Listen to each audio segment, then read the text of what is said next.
네. 정프로의 음모론 또 비판하시는 분이 많은데 실제로 그 책이 있어요. 미국은 어떻게 동아시아를 지배했나 뭐 이런 책이 있거든요. 네. 네, 거기에 보면 그런 얘기들이 많이 나옵니다. 이거 봐야겠다. 네, 재밌겠네요. 언제 한번 보시면 뭐 좋을 것 같습니다. 실제로 미국이 그런 일본 총리 제거한 얘기들 이거 재밌는 게 많아요. 제목 뭐라고요? 다시 한번. 미국은 어떻게 일본 총리를 제거하는 건가? 아니 미국은 어떻게 동아시아를 어떻게 지배했나? 뭐 이런 책이 있어요. 네. 동아시아를 어떻게 지배했나? 네. 이거 꼭 볼게요. 네. 자, 그러면 오늘은 긴 연휴 동안 또 미국의 트럼프는 쉬지 않았습니다. 네. 그쪽은 연휴 아니었잖아요. 네, 네. 가끔 그럴 때 있잖아요. 왜 쟤네들은 새벽에 축구하나? 힘들게. 근데 이제 영국은 새벽이 아니었던 거랑 비슷한 거죠. 네. 자, 그래서 지금 트럼프는 지금 가장 핫한 게 이제 이스라엘하고 하마스. 그 종전을 향한 한 걸음씩 1단계를 뭐 해냈다고 하는데 과연 어떻게 한 건지 아니면 진짜 제대로 한 건지 한번 여쭤보도록 하겠습니다. 봉영식 연세대학교 개공 교수님 나오셨습니다. 어서 오십시오. 어서 오세요. 안녕하십니까. 네, 반갑습니다. 제 얘기가 아주 음모론 아니잖아요. 어떤 거요? 그 미국이 일본 이렇게 총리들 이렇게 날리고 뭐 이런 거. 뭐 여러 가지 그 음모론이 많죠. 또 음모론을 몰고 하시네. 알겠습니다. 자, 그리고 지금 중요한 게 이제 이스라엘 하마스 그 뉴스가 이제 전해졌는데 일단은 이스라엘은 그 가자 지구에서 군대 빼고 그 다음에 하마스는 인질 다 풀고 요거 맞죠? 예, 그런 식이다. 이게 1단계죠. 트럼프가 제시한 그 평화안이 20포인트, 그 20단계입니다. 그 제1단계예요? 예. 2단계가 아니고 20단계? 20단계요. 그러니까 영구적이고 지속 가능한 평화를 구축한다는 것이죠. 굉장히 어려운 것이 그 영토 문제가 또 걸려 있지 않습니까? 이스라엘의 강경파 입장은 그 예루살렘이라든지 이 지역은 신이 우리에게 준 땅인데 여기를 어떻게 두 국가를 인정을 하는가? 팔레스타인 국가와 이스라엘 국가를, 유대 국가를 이런 주장을 하죠. 또 이스라엘의 이제 평화주의자들은 영토를 양보하면서도 평화를 우리가 받으면 어떻겠는가? 이것이 예전에 이제 페레스 총리가 이스라엘 총리가 했던 Land for Peace, 영토를 팔레스타인에게 양보하면서 평화를 얻자 이런 것이고. 또 하나는 이제 유대 민족의 국가를 건설해야 된다. 그렇다면 이제 팔레스타인인들을 과연 이스라엘 국민으로 받아들일 수가 있는가? 여기에 이제 또 갈등이 있는 것이죠. 이것을 세 가지 요소를 다 아우르는 이제 지속 가능한 이스라엘 지역에서의 평화를 구축하는 게 사실상 어려웠습니다. 이번에 이제 트럼프 대통령이 제시한 것은 20단계인데 그 첫 단계가 말씀하신 대로 이제 가자 지구에서 계속 되고 있었던 기드온의 전차 작전으로 점령했던 가자시티에서 이스라엘군이 일단 철수를 하는 것입니다. 완전 철수는 아니죠. 가자 지구에서 완전 철수는 아니지만 일정 정도 일종의 버퍼존을 만들고 나면은 하마스가 72시간 내에 숨진 인질의 유해를 포함해서 인질 48명을 전원 송환한다. 약 20명은 아직도 생존해 있는 것으로 지하 터널에 구금돼 있는 것으로 지금 파악되고 있어요. 2년째 지금 지하터널 전전하는 거예요? 굉장히 지옥 같은 생활이죠. 그러면은 이스라엘은 그 대가로 팔레스타인 종신령 수감자 250명과 전쟁이 시작되고 나서 감금했던 가자지구 주민 1,700명을 석방해 준다. 1,700명이요? 1,700명. 그러니까 이스라엘 뭡니까? 포로 수용소라고 할 수는 없고 뭐죠? 구금 시설? 구금 시설? 포로 수용소라고도 할 수가 있죠. 전쟁 상황이니까. 거기에 이제 1,700여 명을 그 석방하고 그다음에 교도소죠. 종신형 수감자. 그러니까 하마스라든지 이런 대이스라엘 테러 범을 250명을 또 수감자를 석방하는 것이죠. 이스라엘이 어쨌든 뭐 좋다 나쁘다를 떠나서 양보를 많이 한 상황 아니에요? 그러면 기존의 입장에서 보면 아닌가? 뭐 그렇게 보죠. 그래서 이제 네타냐후 총리도 사실 이것을 계속 받아들이지 않고 저항을 했다고 해요. 트럼프 대통령이 여기에 대해서는 이제 네타운 총리와의 이제 개인적인 친분까지도 이용해가지고 압박을 가했다. 그래서 지금 나오고 있는 것이 아마 곧 발표가 되죠. 노벨 평화상. 네. 이번에 이제 트럼프 대통령이 받아야 된다. 당연히 받아야 된다. 왜냐하면은 지난번 유엔 총회에서 연설할 때 왜 나 노벨 평화상 안 주냐 이렇게 노골적으로 얘기했지 않습니까? 네. 나는 집권 이후로 1월 이후로 7개의 전쟁을 종식시켰다. 네. 근데 이제 얘기하는 것이 왜 바락 오바마는 취임한 지 몇 개월도 안 된다. 아무것도 성취한 게 없는데 그냥 조지 W 부시 대통령이 아니라는 이유로 노벨 네. 평화상을 받았는데 나는 이렇게 실질적인 실적이 있는데도 왜 노벨 평화상을 안 주냐. 네. 내 이름이 오바마가 아니기 때문이다. 이런 얘기를 했거든요. 근데 이제 오늘 아침에 워싱턴 포스트 사설을 보면은 워싱턴 포스트 기고문뿐만 아니라 사설에서도 네. 트럼프 대통령이 이번에 꼭 받아야 된다고 얘기를 했습니다. 노골적으로. 워싱턴 포스트 사설에서. 네. 왜냐하면 그 실적을 봐야 된다. 그냥 트럼프 대통령 싫다 그래서 노벨 평화상 배제하면 안 된다. 이미 노벨 평화상 그 결정위원회는 6일 날 결정을 했어요. 아직 네. 발표를 안 했을 뿐이고 네. 몇 시간 후에 발표하는데 실적을 보라. 워싱턴 포스트 사설에 보면은 트럼프 대통령의 지도력 덕분에 콩고 르완다 그 무력 충돌이 네. 막아졌고 인도 파키스탄 무력 충돌도 막았고 태국 캄보디아 아르메니아 아제르바이잔 그다음에 이스라엘 이란 그 네. 미드나잇 해머 그 핵시설도 공습했지 않습니까? 그다음에 러시아 우크라이나 종전을 위해서도 지금 애쓰고 있고 이것만으로도 충분한데 거기에 더해서 이번에 극적으로 하마스와 이스라엘 간의 전쟁을 2년 동안 끌어온 이 참혹한 전쟁에 드디어 휴전을 맞이하는 결정적인 계기를 마련했다. 그래서 트럼프 대통령은 고 이스라엘을 방문해서 양측이 그 평화협정 서명하는 그런 세레모니에 참석할 수 있다 이런 얘기를 하거든요. 그러니까 미국 내에서는 트럼프 대통령에 대해서는 여러 가지 논란이 있습니다만 노벨 평화상 당연히 줘야 된다.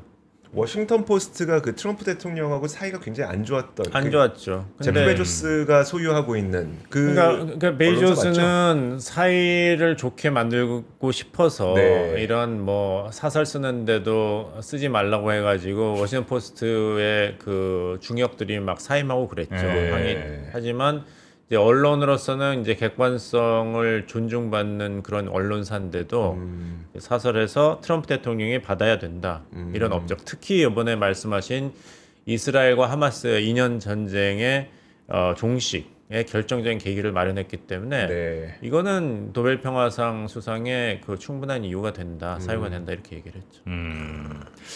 자, 하여튼 뭐 1단계가 지금 이제 이스라엘에서도 국무회의에서 통과가 된 거기 때문에 1단계는 진행이 되는 건데 그럼 나머지 19단계는 혹시 근데 저희가 그 단계별로 무슨 내용이 포함되어 있는지 알 수 있습니까? 아니면 다 나와 있습니다. 다 나와 있습니까? 나와 있는데 2단계만 말씀드리면 이제 국제 감시단을 이제 조직하는 것입니다. 그래서 영구적인 평화의 토대를 마련하는 그 첫 단계를 감시하는 그런 국제 감시단, 네. 중립적인 국제 감시단을 해서 앞으로 하마스의 무장 해제 그리고 하마스가 무장 해제를 하고 이제 가자 지구를 떠난다면은 사면과 안전한 통행을 보장하는 것입니다. 이제 가자 지구를 비우는 것이죠. 네. 하마스가. 그래서 궁극적으로는 그 새로 팔레스타인 과도 정부를 수립하고 그 과도 정부가 이제 관료들 테크노크라트로 구성되는데 제대로 가자 지구의 재건과 안정화 작업에 성공할 수 있도록 평화 이사회를 구성해 한다는 것입니다. 그래서 네. 평화 이사회 의장이 트럼프 대통령이 되고 이사회 이사 중에 한 명이 전직 영국의 총리 토니 블레어 총리가 네. 이제 그 참여하기로 그 합의를 했습니다. 그래서 쭉 단계별로 가자 지구에 대한 이제 실질적인 어떻게 할 거냐. 회복, 그다가 안정화를 하면은 19번째 단계에서는 이것이 굉장히 중요합니다. 지금 그러면은 결국에 이스라엘한테 가자 지구를 넘겨주는 게 아니냐. 네. 팔레스타인 주민도 엉뚱한 곳에 다 강제 이주시키고 그런 것을 반영해서 19번째 단계에서는 팔레스타인의 그 과도 정부가 자치 정치 개혁에 성공하고 가자 지구의 경제적인 재건을 이행한 후에는 이런 문구가 있습니다. 팔레스타인 자결과 국가 지위로 가는 신뢰할 만한 경로를 마련한다. 즉 팔레스타인 국가가 지금 그 이스라엘에 수립되는 가능성을 열어놓고 있습니다. 국가 수립. 국가 수립. 네, 그러니까 두 국가론이죠. 네, 두 국가. 그 20단계는 누가 정한 거예요? 트럼프 행정부가 트럼프가 정한 20단계예요. 네. 아니, 근데 이제 네. 19단계에서 팔레스타인 국가 수립의 가능성도 열어놓긴 했지만 팔레스타인 측에서는 이게 받기가 어려운 것이 그러면 시한이 언제냐? 네. 그러면 이 19단계까지 우리 팔레스타인 가자지구에 있던 팔레스타인 주민들은 어디에서 사냐? 누가 책임지느냐? 네. 그리고 언제 귀환할 수 있는가? 이 보장이 없는 것이에요. 어떻게 보면 공수표예요. 원칙적으로 팔레스타인 국가 수립에 대한 지지의 여지를 남겨두었지만 보장이 된 것은 아니기 때문에 네. 지금은 너무 전쟁으로 피폐되어 있는 팔레스타인 그 가자지구의 주민들이 이것을 받아들였지만 하마스도 이제 몰릴 대로 몰렸고 앞으로 2단계, 3단계, 4단계 그래서 19단계, 20단계까지 갈지는 두고 봐야 됩니다. 20단계까지 만든 건 근데 조금 별로 이렇게 생각 없는 건 아니에요? 왜냐면 한 10년 같아 보이죠. 3단계, 5단계 뭐 이 정도까지는 그래 뭐 그렇게 할 수 왜냐면 그 안에 네. 여러 단계들이 넣으면 되잖아요. 한 단계 네. 안에. 근데 이걸 20단계까지 만들었다는 건 언제든 하다가 수틀리면 그냥 이렇게 하려고 하는 거 아닌가? 트럼프 행정부를 변호하자면은 네. 이전에 지미 카터의 뭐 캠프 데이비드 어코드나 이런 걸 보면은 네. 오히려 그 반대였기 때문에 실패했다는 겁니다. 뭐냐 3단계. 일단 전쟁 그 무력 충동 중단하고 네. 협상 시작하고 두 국가론도 논의한다 하니까 오히려 중간에 너무 애매하고 충돌되는 부분이 많아서 진전이 안 됐다는 것이죠. 네. 그럴 바야 차근차근 20단계로 한다면은 실패를 하더라도 실패의 마진이 굉장히 작은 거죠. 네. 그러니까 살라미처럼 그렇죠. 간다. 살라미라는 표현이 적절합니다. 아 그래요. 아니 근데 혹시 그 나는 20단계에 있다고 그래서 맨 처음 1, 2단계에서 뭐가 많이 진행되는데 나머지 한 20단계쯤 가면 뭐 팔레스타인이랑 이스라엘 사람들이 서로 파티라도 한다 뭐 이런 게 이제 나오나 했는데 20단계쯤에는 그러니까 양국이 서로 그냥 독립된 국가로서 존재하는 거 요 정도를 아마 보는 모양이군요. 19번째 단계에서는 그것도 가능하다. 그쪽으로 가는 신뢰할 만한 경로를 마련한다고 돼 있지. 그것이 보장된다고 하지는 않았습니다. 아, 그건 그래요. 그러면 우리는 종전이라고 하는 개념을 좀 언제부터 쓸 수 있을까요? 종전이란 개념을 어떻게 정의하느냐에 따라서 다르죠. 만약에 2023년 10월 7일에 네. 갑자기 하마스가 테러 공격을 해서 약 1200명의 이스라엘 주민이 사망을 하고 납치됐지 않습니까? 네. 그 상태 이전, 그러니까 2023년 10월 7일 이전으로 간다고 한다면은 그것이 종전의 개념이 될 수 있지만 하마스가 계속 팔레스타인 가자지구에서의 정치 세력을 남는다든지 네. 아니면 이스라엘 군이 계속 가자지구에 주둔한다든지 이것도 우리가 고려를 해야 하는 이제 종전의 변수가 되겠죠. 팔레스타인 측에서는 이렇게 종전이 되면은 종전이라는 것은 이스라엘 군이 가자지구에서 다 철수해야 된다. 이스라엘 군은 그건 못한다 그런 거거든요. 그러니까 이것도 굉장히 20단계에서 네. 서로 이제 협상을 하고 합의해야 될 여러 가지 이슈입니다. 네. 자 관련해서 이제 우리나라야 뭐 물론 약간 한 단계 좀 떨어져서 보는 것 같긴 하지만 최근에 그 가자지구 인근에서 그 선박을 이스라엘군이 납포를 했는데 거기에 한국인이 있다는 뉴스가 있잖아요. 예. 이건 어떻게 돼가고 있습니까 지금? 그거는 이재명 대통령께서 그 네. 한국인 활동가 아연 씨가 그 9호 선박에서 있었는데 납포가 돼서 지금 교도소에 수감 중이다. 그래서 이스라엘 측에 조속한 석방 그리고 네. 안전을 요구했다. 여기까지가 언론 보도에 나와 있습니다. 뭐 당연히 우리 국민이 위해를 받을 만한 그런 일은 당연히 없겠죠. 뭐 이스라엘이랑 우리랑 사이가 그렇죠. 나쁘지 않으니까. 그 무력 충돌 당사자도 아니고 당사국도 아니고 그리고 이 김하연 씨가 어떤 뭐 하마스 측을 도와준 것도 아니고 네. 보호 활동 차원이었기 때문에 그리고 이거 1단계가 이제 완료가 되면은 즉시 그 가자 지구의 팔레스타인 주민들을 위한 구호 활동이 시작되거든요. 네. 그렇다면 이런 구호 활동을 하는 구호 선박에 대한 이런 이스라엘군의 활동도 아무래도 축소되기 때문에 네. 그렇게 심각한 상황은 이게 계속 이어지지는 않을 것이다. 알겠습니다. 이스라엘 하마스 요 정도 하여튼 보고 그다음에 에이펙에서 시진핑하고 트럼프가 만날 거 아니에요? 그죠? 만나는 거죠? 그 만나는 건 확정됐습니까 지금? 그 온다고 이야기를 했으니까요. 예. 그리고 이제 양자 회담을 한다는 것도 양국 정부가 부인을 하지 않고 있기 때문에 네. 이루어질 것 같은데 지금은 이제 중요한 것은 중국이 미국에 대해서 히토류 수출을 무기화하고 있지 않습니까? 네. 그래서 미국이 이제 제품에 들어가는 철강, 알루미늄에 대해서도 관세를 부과하기 시작했어요. 네. 그러니까 중국이 따라하는 것은 그러면 우리 히토류가 섞여 들어가는 것도 우리의 그 라이센스, 그 점검을 받아라 이런 식으로 까다롭게 나오고 있는 것이죠. 네. 지금 미국과 중국 간의 관세 협상에서 중국이 가장 적극적으로 활용하고 있는 것이 바로 이 히토류 카드거든요. 여기에 대해서는 이제 시진핑 주석과 트럼프 대통령이 어떤 담판을 해야 된다.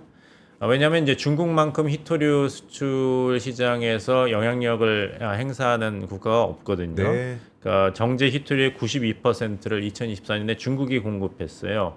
그리고 이제 히토류 생산이 중국이 활발한 것은 매장량도 뭐 세계 매장량의 70% 이상을 차지하지만 이 히토류를 정제하는 데는 사실 대기 오염이 발생하게 됩니다. 근데 다른 국가에 비해서는 중국이 이런 오염에 관한 정책이 느슨하기 때문에 광물을 그렇죠. 광물을 정제해서 녹이려면 황산을 들이부어야 되는데 그 나무 황산 다 어떻게 할 거야? 그렇죠. 그런 것들에 좀 중국이 관대해서 그래서 이제 그 이재명 정부 입장에서는 이거 뭐 아쉽지 않은가. 네. 왜냐하면은 경주 에이펙 정상회의에 중국의 시진핑 주석도 오고 미국의 트럼프 대통령도 오기 때문에 이제 한국의 소프트 파워를 과시할 수 있는 좋은 장이었다고 생각했는데 트럼프 대통령도 그냥 당일 방문 지금 이야기가 나오고 있고 당일 방문이에요? 예. 에이펙 정상회의는 참석 안 할 가능성이 높다. 그러니까 아까 말씀하신 대로 이게 양자회담 정상회담이 이루어지는 겁니까 했을 때 네. 이루어질 가능성이 높다고 말씀드린 것이 트럼프 대통령의 이런 일정을 보면은 에이펙 정상회의에 참석하는 거는 없더라도 시진핑 주석과의 정상회담을 한다. 이쪽에 초점이 맞춰져 있습니다. 그래요? 아니, 에이펙 경주 안 오고 그냥 시진핑 아니요, 경주에 오긴 오는데 네. 에이펙 때문에 오는 게 아니라 그 시진핑 주석 만나러 오는 거라고 보시면 되는 거죠. 아니 뭐 우리가 뭐 에이펙 힘들게 하는데 그러니까 한국 정부 입장에서는 이제 주최국의 주최국으로서는 아쉬운 거죠. 네. 대신에 이제 미국 트럼프 대통령을 대신해서 미국 정부를 대표하는 사람이 에이펙 정상회의에 참석은 하는 것이죠. 하지만 트럼프 대통령이 에이펙 정상회의 일정 모두에 참석하는 것은 아니다. 사실상 기대하기 어렵다? 어렵지 않나 생각합니다. 그럼 이제 둘이 만나서 시진핑이랑 저 트럼프 만나서 할 얘기는 히토류 대두 뭐 이런 거예요? 그렇습니다. 대두도 그렇고 네. 아르헨티나에 대해서 지금 그 긴급 지원을 그 스캇 베센트 재무장관이 결정했지 않습니까? 네. 그다음에 한국에게는 안 해준 통화 스와프도 미국이 아르헨티나에는 합의를 했습니다. 200억 달러인가요? 예, 아무튼 그러니까 뭐, 예. 한국 입장에서 본다면 이건 경제적인 합리성이라든지 재정 그 신인도를 본다면 당연히 한국한테는 해주고 IMF로부터 부채가 가장 많은 아르헨티나 오히려 안 해줘야 되는데 그 반대가 된 것이죠. 완전히 정치적인 결정인 것이죠. 근데 이제 아르헨티나가 경제가 어려우니까 이런 미국의 도움을 받기는 받고 중국에 대해서는 또 그 미국산 대두가 중국 수출길이 막히니까 아르헨티나 대두를 이제 중국에 수출하게 됐습니다. 네. 그러니까 미국 입장에서는 아르헨티나에게 이런 재정 지원을 했는데 사실은 대중국 그 무역 봉쇄에서는 아르헨티나가 이탈을 한 거죠. 약간 네. 뒤통수 맞은 거 아니에요? 뒤통수 맞은 거죠. 네. 그래서 지금 중국은 그 중국 사람들은 이제 고기를 먹을 때 고기 주색으로 우리는 소고기지 않습니까? 아무래도 돼지고기보다는. 근데 중국에서는 다 저는 돼지 돼지고기니까요. 먹어요. 그래도 소고기가 더 맛있지 않나요? 저는 돼지가 더 좋은데. 예. 그럼 중국 쪽에 가까우신데. 좀 신중해요 그러면? 아니요. 그런 말씀 저 안 했습니다. 저 안 했습니다. 프레임을 거시는데 그래서 제가 어느 통계를 봤더니 중국 사람이 돼지고기를 얼마나 먹냐면 네. 1년에 중국 사람 한 사람당 소비한 돼지고기가 약 47kg래요. 아, 제가 지난 한 해 동안 47kg 돼지고기를 먹었다고 생각하시면 돼요. 그럼 중국 인구를 곱해 보십시오. 그러면 그 돼지를 먹이는 것이 대두거든요. 이제 대두에서 기름을 짜지 않습니까? 그 나머지를 돼지를 먹여야 되는데 그 미네소타랑 이런 데서 오는 대두 수출이 막혔기 때문에 미국 농민들도 지금 아우성이고 네. 중국 측에서도 미국에서 그 대두 수입이 막히면은 이제 브라질이라든지 아르헨티나 이쪽에서 대체 수입을 하는 거죠. 네. 그러니까 이제 중국은 어찌 보면 카드를 좀 많이 갖고 있는 것 같고 많이 갖고 있죠. 그죠? 그래서 네. 미국이 줄 수 있는 게 뭔가 뭐 관세?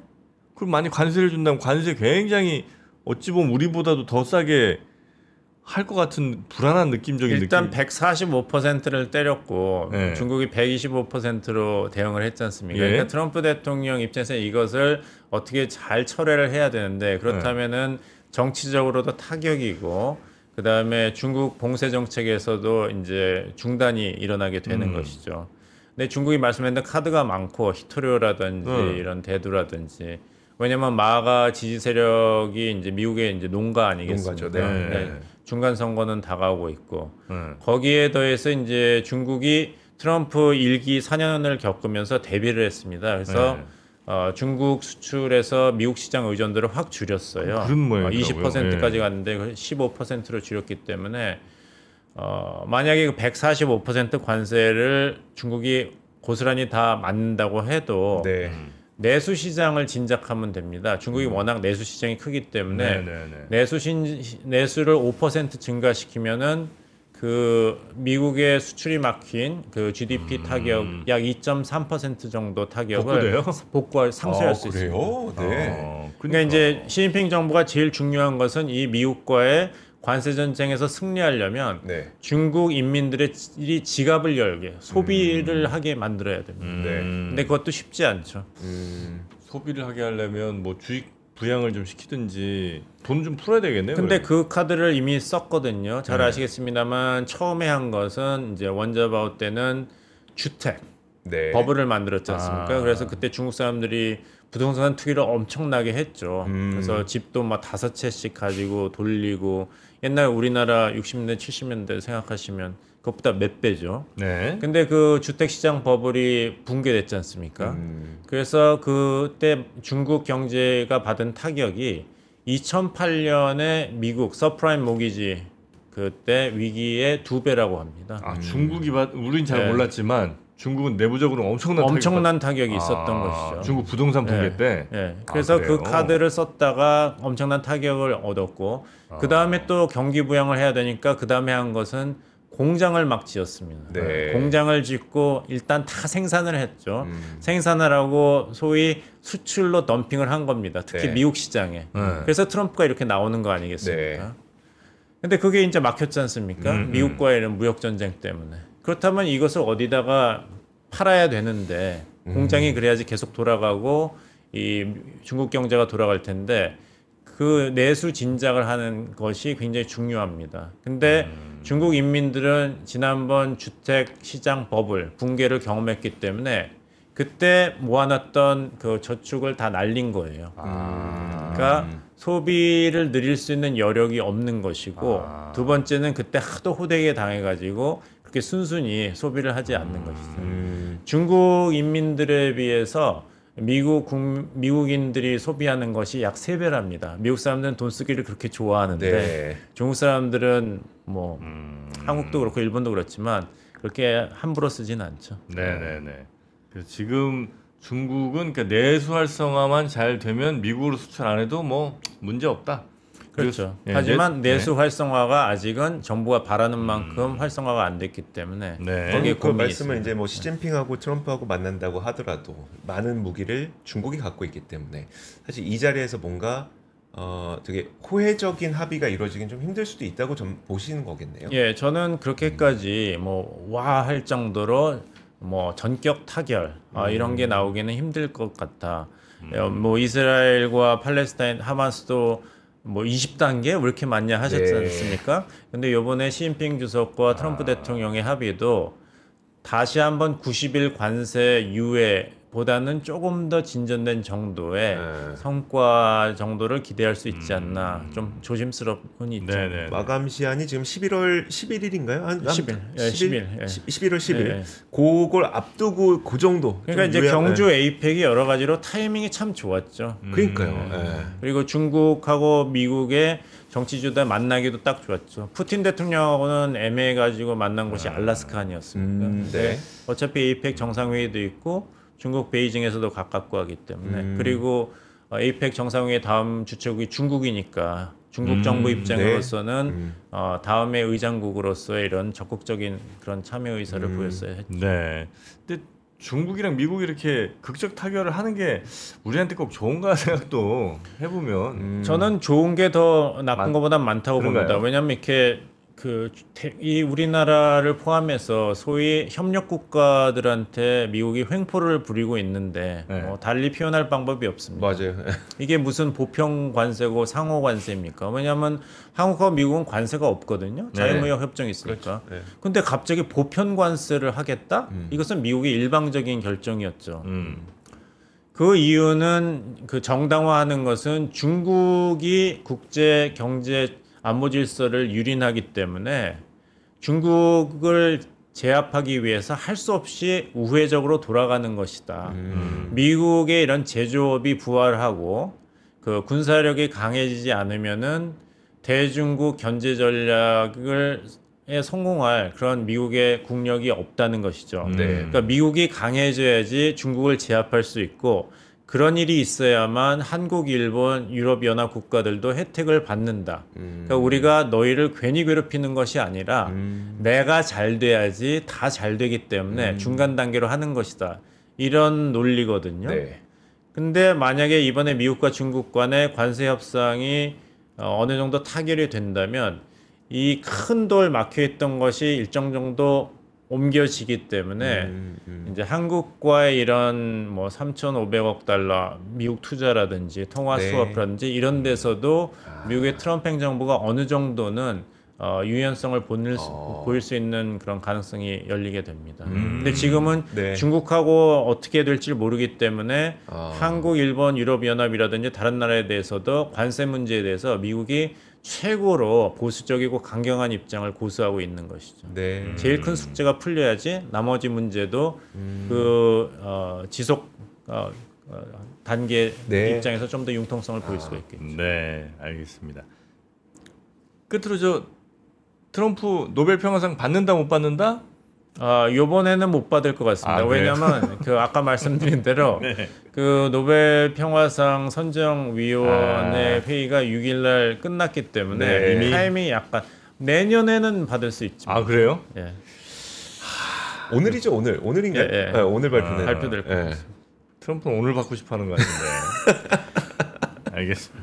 이게 올해 받을 사람한테 미리 얘기해갖고 죄송한데 내년에 좀 받으시고요. 근데 항상 그 논란이 제일 많은 것이 노벨상에서 평화상. 문학상하고 평화상 아니겠습니까? 네네. 문학상은 이제 언어가 다 다르니까 예. 그렇지만 평화상은 그래서 19번은 수상자를 선정을 못했고 29번은 선정을 못했고 19번은 사람이 아니라 기관에게 줬습니다. 맞아요. 그래서 그랬나요? 뭐 네. 국제 적십자사 맞아요. 제일 많이 수상을 했죠. 세 차례 수상을 했습니다. 그래요? 유럽 연합에게도 줬습니다. 유럽연합 예. 하셨어요? EU가 수상자예요? 예, EU가 수상자였어요. 아유, 이게 뭐야? 그러니까 이거 그게 뭐야? 맨날 매해 나오는 것이 노벨 평화상입니다. 상금은 어떻게 나눠 먹어? 각 나라가 1억씩 받나? 네. 알겠습니다. 자, 봉영식 교수님과 함께 네. 이스라엘, 하마스 그리고 트럼프, 미중 등등 여러 국제 이슈도 한번 점검해봤습니다. 교수님 대단히 고맙습니다. 감사합니다. 또 뵙겠습니다. 자, 그럼 이제 저희도 장 열리는 거 보면서 인사드려야죠. 그렇죠. 자, 그럼 마이크 넘겨드리도록 하겠습니다. 오늘 지금 잠깐만. 아까 초반 분위기는 좀 좋았는데 그 분위기가 계속 이어졌으면 좋겠네요. 네. 자, 그러면 저희는 주말 보내고 다음 주 월요일에 오도록 하겠습니다. 여러분들도 오늘 하루 잘 보내시고 네. 다음 주 월요일에 뵙도록 하죠. 함께해 주신 여러분 고맙습니다.